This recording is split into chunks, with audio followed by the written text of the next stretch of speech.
Hey, what's going on, guys? It's Turin here with another Warhammer Total War Live BattleCast. In this particular game, we are going to play the Warriors of Chaos against the Empire. So definitely a matchup I've been seeing a lot of lately, but it's a good time for all, guys. We're going to go ahead and get a Chaos Sword here. We're going to put him on his big scary dragon, give him a potion of toughness, as well as a potion of foolhardiness. We're also going to go with the Lore of Death. I've been having a lot of success lately with Soul Blight as well as Spirit Leech. And again, I do now know that Spirit Leech, if overcasted, does not do additional damage. Rather, it just increases the range. For some reason, I thought it did extra damage, but it was totally wrong there. So thank you guys for pointing that out. But we're going to get 3 Aspiring Champs. We're going to get 2 Forsaken. I don't know if we want to go more. I think this is probably fine. Because again, Empire has, a fairly dynamic infantry roster. They can bring spears, halberds, greatswords, any number of units that, in many ways will be pertinent against chaos. So you have to bring somewhat of a diversified infantry line, in my opinion. So we're probably going to get the armor-piercing greatward. And these guys, even against like halberds and spears, with their very high armor, they'll usually do pretty well, in my opinion. And of course, they trade pretty effectively with great swords as well. So we're going to get those guys there, and then we have a bit of money left, so we're going to get 2 Manticores. And again, the Manticores are just so much utility. The fact that they cause terror and do excellent damage, and also allow you to control the skies, which is very, very important against the Empire. And honestly, I think the Chaos Air Force is just as scary as the Empire Goon Squad, obviously if you bring enough to the table. So we're going to get some Poison Hounds here, and I'm tempted to get a Chariot, but I know you guys have been demanding that, but so often, like, people just kind of, they just pack like spears and halberds, and it definitely makes them a little bit less effective. But you know what, guys, I'm doing it. I'm going deep for you guys. I probably want to get the armor piercing variant though, but although the anti-infantry one might be fine. Oh man, the stats are just so much. Yeah, it has 500 more HP, more armor. Let's see. So it actually is slower. Wow, this regular Chariot actually has 80 speed. That's pretty quick. I wonder how fast Demogryph Knights are. I just want to make sure that I can outrun that, but whatever, guys. Let's just get the Haggard Chariot. We're just going to get the Chaos Chariot here and see how it does. This one would be pretty decent against like great swords and things like that, but honestly, I think we have pretty good armor piercing in the front line. But the stats are just so much better on this one. Although, let's see what the leadership difference is. Leadership's the same. Yeah, so the charge bonus is actually, pretty negligible in most parts. I mean, I would say, let's actually see what the armor piercing is on this particular unit. So yeah, so 18 or 10 armor piercing damage, and then if we look at this bad boy, I'd have to cut another group of Aspiring Champs, and I really like those guys.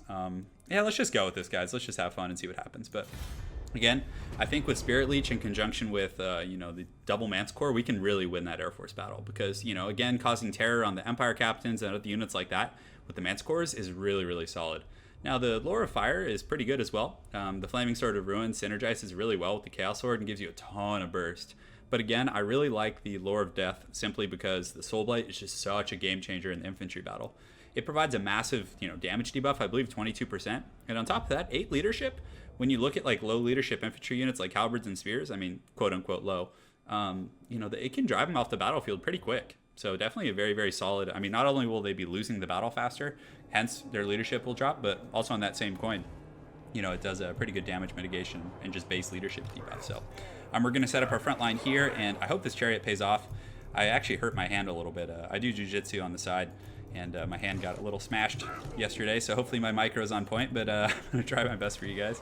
So we're going to put these guys over here and these guys over here. Again, you guys have seen this formation. It's generally how I play Chaos, which hopefully isn't too boring for you guys, but, again, I try to kind of have a balance of fun and ridiculous stuff as well as good stuff. And it's always a little bit tricky, but hopefully the Chariot will qualify as the ridiculous this game. But we do have the Chariot. The Gorby's Chariot looks so much cooler. It's definitely and you know what? I sometimes forget the Hound, so I'm actually going to hotkey them to group 1. So actually degroup this guy, put him in group 1, and just make sure he marches, or they march with the formation. So let's actually see what these guys look like. Okay, they're pretty cool. What do they got, like little Hellsteeds or something going on down there? Well, not Hellsteeds, but I don't know, something or other. You guys will have to let me know. I don't know the Warhammer lore that great. I have a basic understanding of it, but anyways, let's get started. Sorry for the delays, boys. So he does have a pretty healthy Air Force, which I'm totally fine with. I'm ready to just go ham and just go fisticuffs. Because again, there was a lot of trauma in the early days, kind of dealing with, the Empire Air Forces and just getting punished and all that. So now I like to play a way in which, they really will get punished for playing that game. And he does have an Amber Wizard. So worst case, he's getting like 1 more Manticore. And I still think we can win that, especially if, this Winds of Magic gets to build up and Karl Franz doesn't have healing. Boris Todbringer, as much as I like Karl, and I always play with Karl, Boris is just so good with that healing. I mean, that means you don't really have to bring a Jade Wizard. I think it's pretty hard to pull Karl off without a Jade Wizard. So Let's get this chariot going over here. The Pimp My Ride chariot, it's making its way over. Anyways, yeah, we should probably take a look at his army. So he has, let's see, some handgunners here, which is fine. Some spears, halberds, and probably some greatswords in the back. So pretty standard, solid competitive army, I would say. Again, he doesn't have that many ranged units that are weak, I guess, that I could really take advantage of. But he does have halberds and spears on the flanks that my Forsaken can really punish.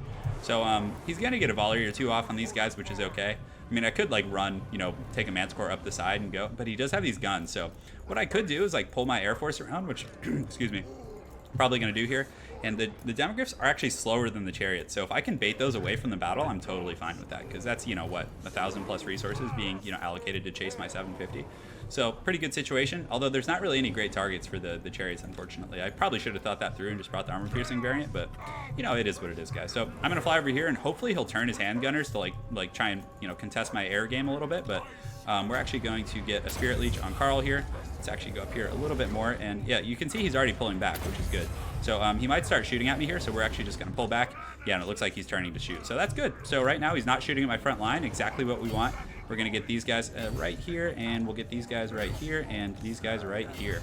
So again, they're not going to engage on the greatswords right away, but we're just going to pull these chariots back this way and just, let him chase those. That's totally fine. We're going to get the Forsaken up here, and also the demis are being pulled away, kind of leaving that exposed pocket, which is pretty solid. So we're going to pull our lords back here, these guys here, and these guys here. So the hounds, we want to pull up and around, and I actually pulled a little bit far back, which is, it's okay. It was a little bit of a mistake, but he's actually going to dive in there, or it looks like just a flock of doom. So the chariots, again, got away pretty well. Pretty happy about that. And my goon squad now is going to go for his goon squad. So it should be just a massive goon battle here. Hopefully it'll go well for me. And wish me the best, guys. We're going to get in there and do our thing. So the chariots have been caught. Yeah, I don't know how he caught them. I guess he did get that little peak when he was close, but we're just going to continue trying to run off the map. And I am taking some fire right now, which is unfortunate, but we're going to continue to run. We're just going in there. We're just going to bro it out and put this guy in group 4 and have him dive on those gunners. We'll get the hounds around, and hopefully we should be able to circumvent his flank. So he does have some great swords there, so we're just going to run from those guys and just have these guys continue to chase Carl here. So I'm probably going to use this potion of foolhardiness and potion of toughness right out of the gates just to mitigate as much damage as possible. We do get the hounds back there as well, and the Forsaken are also going to collapse in the back line. These Forsaken are sneaking around as well. It's going pretty well here, I would say. We're going to use the Soul Blight on the front line also, and Carl is taking a lot of damage, but so am I. It's a very, very heated battle. We'll have a Spirit Leech relatively shortly, and I probably, part of me thinks I probably should have brought him in the air, but I think we can get this. It's going to be really, really close, but worst case, we can Spirit Leech him down, and the Manticore should be able to finish him. So I think we're just going to trade lords, which is okay. So we're going to get a nice little rear charge here. We were able to break most of his guns, and it looks like Carl is down. So now we should be able to clean up that Amber Wizard, those other units. Let's bring these Forsaken around and just crash them on the back of my opponent's line. So it's going to be pretty devastating. And the halberd, the chariots, whatever. I mean, those Demogryph Knights are wasting their time. They could be making a big difference here, but we're going to continue to goon this guy. Oh, excuse me, guys. Oh, man, I am yawning today. Definitely a long one. I was up really early and had a pretty long shift, so always a good time. Well, I guess it's not a shift technically because I'm actually work my own schedule, relatively speaking. But we're going to finish off this guy, and the Lore of Death and all that is pretty. Yeah, sometimes clicking those is a little weird, but the Lore of Death is very strong for winning those duelist type battles in the air, which I'm definitely a fan of. And Forsaken, they're very hard to deal with for Empire. They're so quick, and he tried to defend his flanks and was definitely having some trouble there. Because again, they can circumvent and just run around. And these chariots, I didn't even lose any models actually. And look at these demis, and that's a mistake a lot of people make is they'll just get overzealous and chase. All this type of stuff, and it definitely can really, really hurt you. So we're going to come over here. We should have a Soul Blight relatively soon, which is it's pretty solid. I mean, if you look at the stats here, let's go ahead and take a look at the debuff here. So it's going to pop off in just a second. So pretty big. Yeah, it actually, what does it do exactly? So 15 armor is nice, especially allows those Forsaken to really shine. And then on top of that, it does quite a few other effects with leadership and damage mitigation and all that kind of stuff. So let's continue to push in here, guys. See what we can do, and I think it's going well. The Manticores are coming back. And you can see these units are terrified, so that's going to lead to a mass rout here. And my opponent has some troops kind of lingering over here, but honestly at this point he's probably just going to have an army losses defeat. Yeah, those Demogryph Knights, that's a lot of resources to lose. That's a lot, and that's definitely really unfortunate, but it's something that happens a lot. If you have if you're out calved, just kind of bait them off the battlefield, and it'll work wonders for you. So let's go ahead and take a look at the breakdown, guys. So these guys perform quite well in the front line, the Chaos Warriors. I mean, 67, 72, 58 kills respectively. And Aspiring Champions, for how little of a model count they have, they did well. And of course, the Forsaken, very, very good against Empire. Very, very good. Obviously, Forsaken can get really dumpstered by kind of a strong cav presence, even against Empire Knights or Reichsguard, whatever. they can get run down and just punished. But if you're able to like distract them with something like a chariot, I mean, the chariot did literally nothing but just distract those Demogryph Knights, but that was enough. And the Chaos Air Force is definitely a force to be reckoned with. The Lord hits hard. He can carry potions. And even though Carl was able to do pretty well, I didn't even have my full Air Force up there because you guys know I had my Lord on the ground after those silver bullets. We were able to trade pretty evenly with the Lord of Death, which was great. So as far as my opponent's troops go, the spears, I don't know how I feel about spears. Again, they get crushed pretty easily by Forsaken, and they can't really hold up against any Chaos Infantry. Halberds, I definitely like. The Halberds didn't get much of a chance to shine there because a lot of his leadership did tank, and he didn't really get to play that atrocious game. But if you're going to go with Halberds, I definitely like having a Jade Wizard to really, because a Jade Wizard in conjunction with their high melee defense can really kind of accentuate that long game. Great Swords were a good choice, and the guns did okay, but again, I just had too many infantry, and he wasn't able to kind of have enough of a spread. And even if he had used those Demogryph Knights defensively, I probably would have kept them behind my army and then waited to see, what my opponent did with the chariot. And if the chariot came in, then you send the demis. If he just kind of dances around the flanks, you just mirror him and, defend those gunners against other threats as well. But anyways, very well played to my opponent, Mr. Hawk 3. I look forward to seeing you again on ladder and hope you guys enjoyed that Chaos Battlecast. Have an excellent night and take care.